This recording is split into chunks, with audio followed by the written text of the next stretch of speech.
y'all, you're listening to a Q&A with S&J. Welcome to the Flip Lifestyle Podcast, where life always comes before work. We're your hosts, Shane and Jocelyn Sams.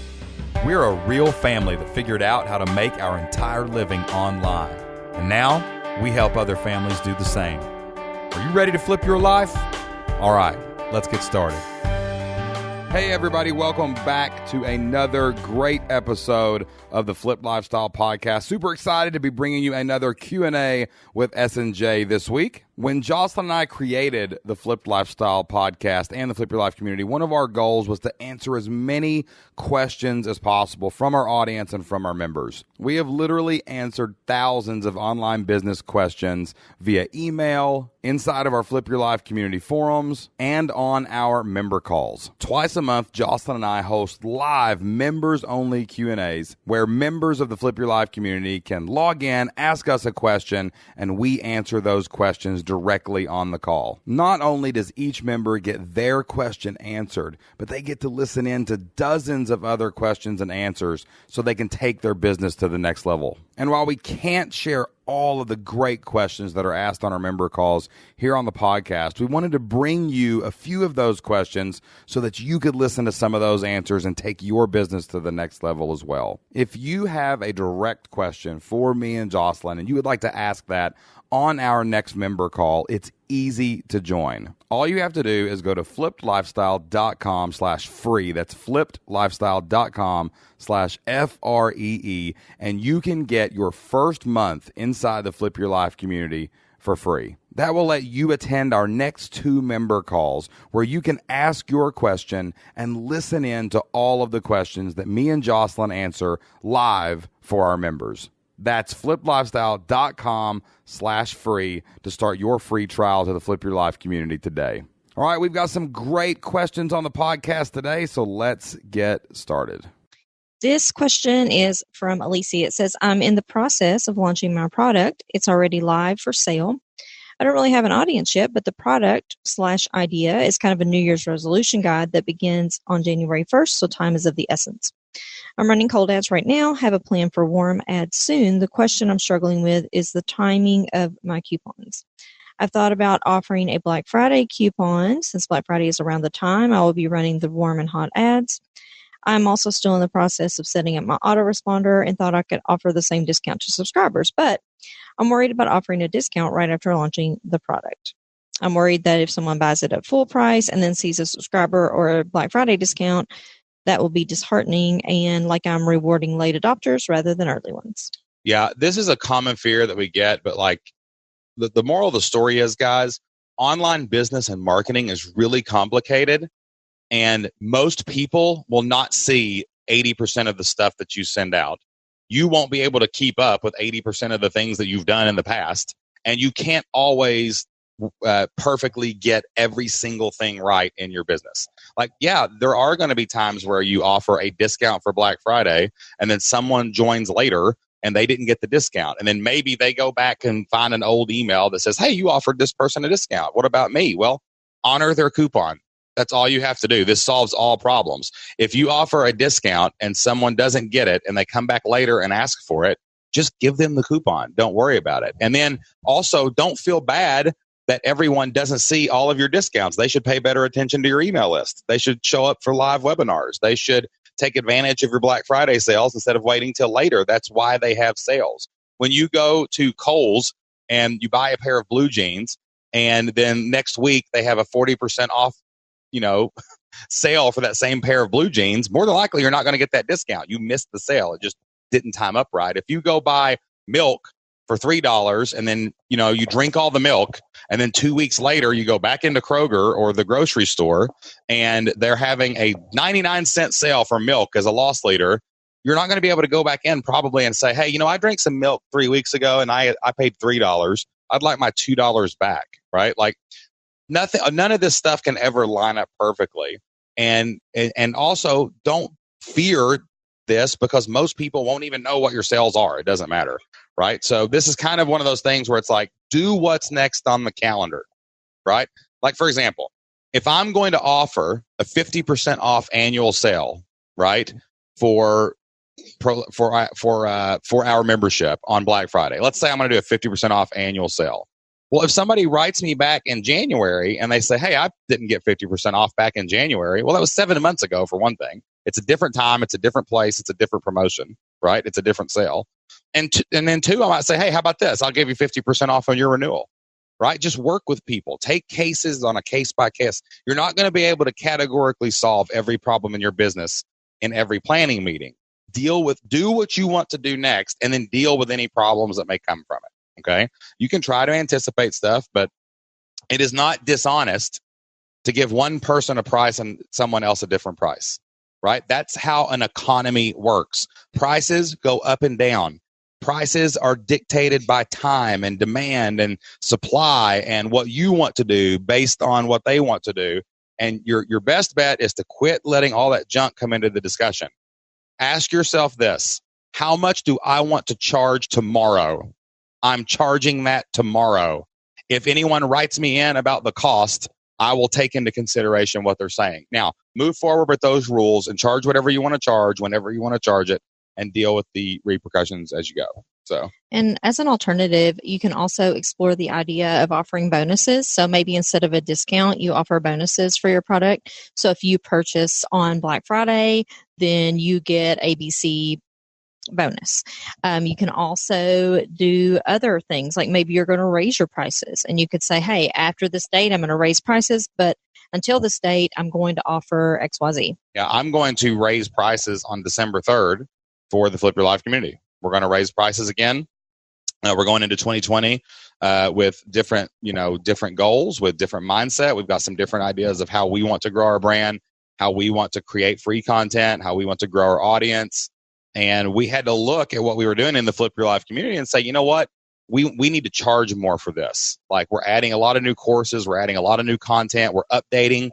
This will be the first major update that we've done in the Flip Your Life community in probably 3 years. We're going to be updating a lot of our courses. We're going to kind of be tightening up our focus on how we're helping people start, build, and grow their own online business based on memberships and subscriptions. So we need to be able to go and do some things. And because of all that extra work, because of the increased demand, because of all of this stuff, we are going to have to change the price. So I'm doing a raise price sale over the next 2 weeks. That's what people are going to be seeing in their emails is, hey, we're raising the price. It's going to be this. You can save this percentage if you join now. You better get in before it raises, because it won't be back. Now, if someone came to me, within a reasonable time, like maybe a week later, and they said, oh, I just missed this, am I going to let them in at the old price? Probably, right? Now, am I going to do it a month later? Probably not. I'm just going to take those, I'm going to wrestle with that as the situations arise, but I'm not going to try to come up with every scenario. We call that a lot of times in meetings when we're doing a planning meeting, we call that chasing ghosts. Like, it's really easy to invent 100 different things that could go wrong with every decision you can make in your business. And if you continue to let the habit of wrestling with all of those ghosts enter into all of your planning, you are never going to be able to move forward, right? So you've got to just say, I'm going to do this. I'm going to see what happens. And I am confident that I can deal with any situations arise from this decision and go. Okay. I think I saw a couple success stories. Okay. Paul said, I hit 30 members. Yay. That's awesome. So one canceled, but got 2 more that may convert, and that should push him over 30. So give Paul a standing ovation in the chat room for hitting the big 3-0. Let's get to 50 before the end of the year, man. That is amazing. All right. Crystal says, here's another success story from Crystal. Crystal says, I mentioned my success story in my question, but I have gotten close to 400 people to sign up for my Black Friday waiting list. Oh my goodness. You are going to have a great success story at the next member call. I can already tell you, because that's not just email subscribers. That's people that literally raise their hand for this specific deal. And I'm guessing Crystal is using the Prolific Monthly strategy that we, this month, in this issue of Prolific Monthly, the big strategy was focus on Black Friday and build a waiting list throughout the month so that people are really hyped and excited about your Black Friday sale. Like, you're telling the deal, we're revealing the deal, but not letting people have the deal. It's like getting the Black Friday flyer and you're like, 32-inch TV, $99. I'm going to go fight and wait in line for 7 hours to get that TV. But like, we're doing the exact same thing virtually.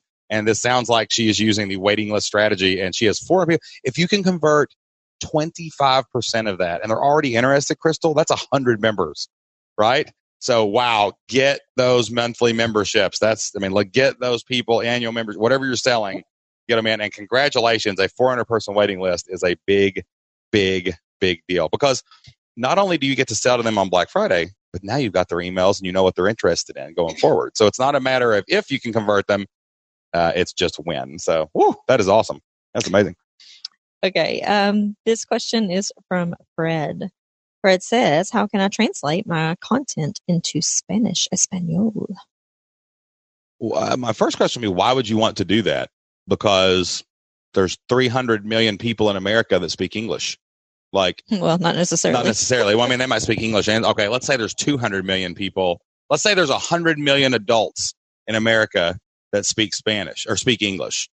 Have you sold to all of them and you've ran out of people and you need to translate it into Spanish? This is a rabbit hole that you're going down that I would not recommend you go down. Unless you have a best-selling New York Times best-selling book and you need to translate that book into other languages to sell it to other markets, and you have literally cornered the market in your space, there's no reason for you to transcribe all your stuff in Spanish. There's no reason to do that. I would highly recommend that you keep that as an English product. And I know Fred, and Fred's product is basically selling to investors how to get into real estate, a specific kind of real estate. And until you've sold to all of the English-speaking people in America that you're targeting, I don't know why you would do that. That makes absolutely no sense to me. So maybe you can follow up a little bit. But in general, sell to all the English-speaking people first. And when you run out of people that speak English, then go translate it into Spanish. Like that. We have been in business.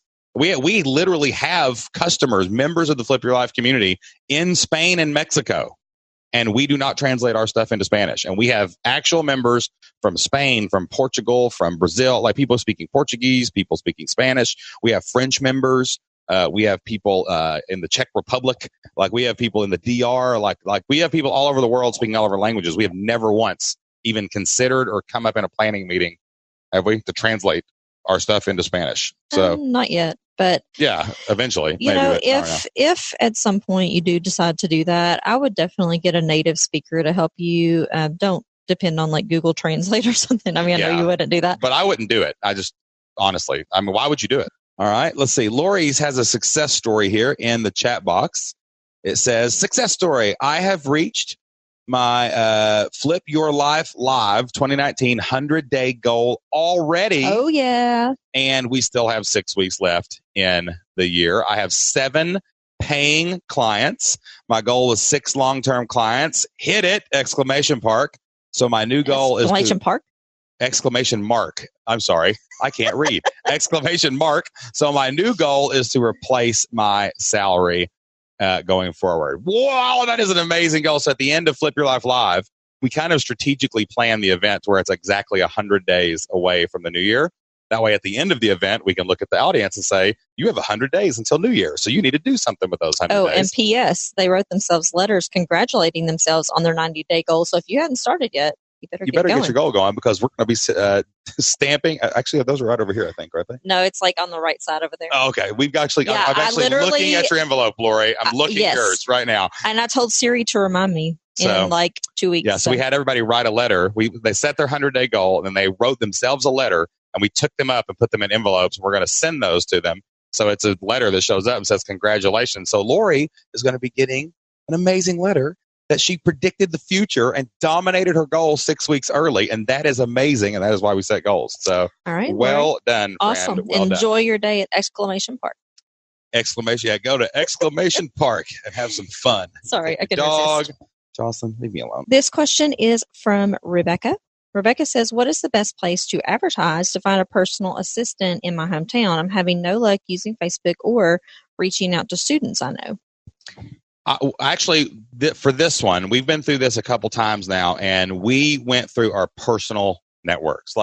We literally went on our private Facebook page, and we did create a form and an application on our website where people could click a link and go and fill all that out. And I made the post public, meaning that my friends could share it with their friends. And I said, if you know anyone who's interested, please pass this along to them. And I feel comfortable doing it that way because, my personal assistant is someone who works in my home.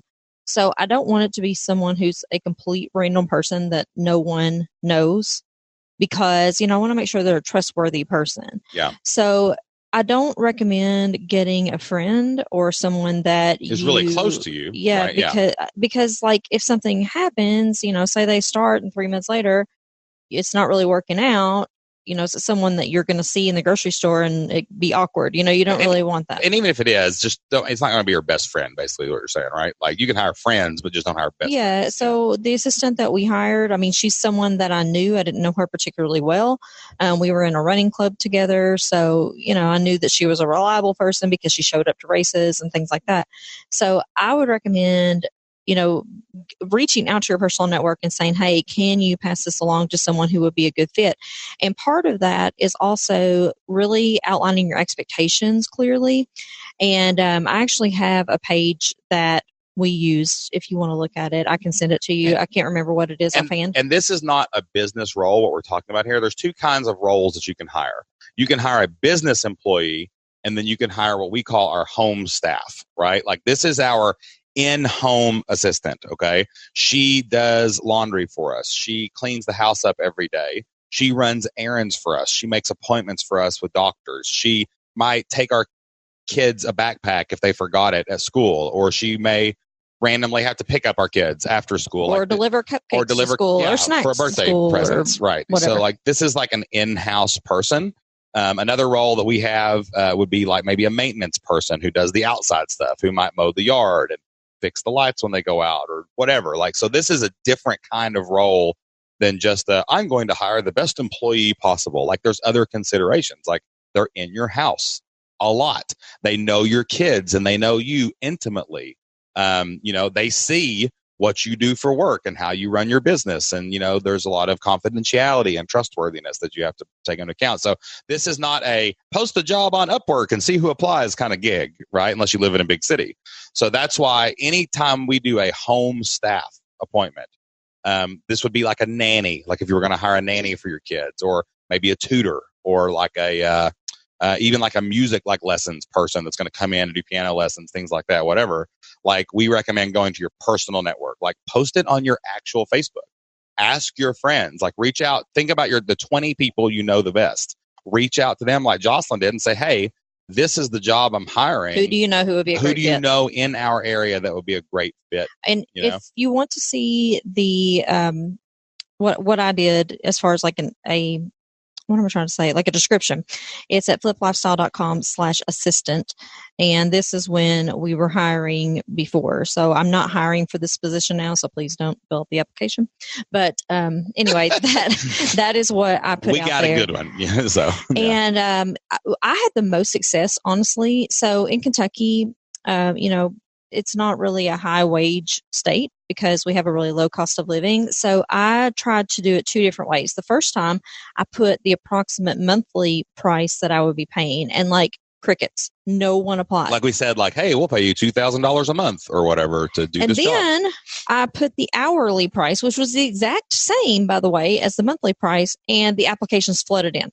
So I don't know what it was about that hourly rate, but in Kentucky, which Rebecca is in Kentucky, I would recommend doing it that way. Yeah. So, reach out to your personal network, see if anybody's got, and also to just any local stuff, like any local kind of applications and things like that might work. But I would guess someone knows someone they know that would be perfect for this job personality-wise, and then you can teach them the rest. Okay. All right, guys, that is all the time we have for this week's Q&A with S&J. We would love to have you on our next member call so you can ask a question and get the help that you need right now. Anyone who is a member of the Flip Your Life community can attend our member calls and ask a question. If you are not a member of the Flip Your Life community, you can get your first month free right now. All you have to do is go to fliplifestyle.com/free, and that will get you 30 days inside of the Flip Your Life community at no cost. That means you'll be able to attend our next 2 member calls for free. Not only will you get access to our next 2 live member calls, but you'll be able to watch the dozens and dozens of member calls that we've recorded in the past. That's a library of thousands of online business questions that you can watch for free for the next month. You'll also get access to our training area, the Flip Your Life Blueprint. That's our step-by-step process that we use to help families start, build, and grow online businesses of their own. And you'll get 100% access to every member area, including our community forums. All you have to do to get access to all of this exclusive members-only content for 30 days for free is go to fliplifestyle.com/free. That's fliplifestyle.com/free. And in just a few minutes, you will be inside of the Flip Your Life community. Thanks again for listening to today's show. We hope you got something out of it, and we can't wait to see you inside of the Flip Your Life community. Have a great day, and until next time, do whatever it takes to flip your life. Bye.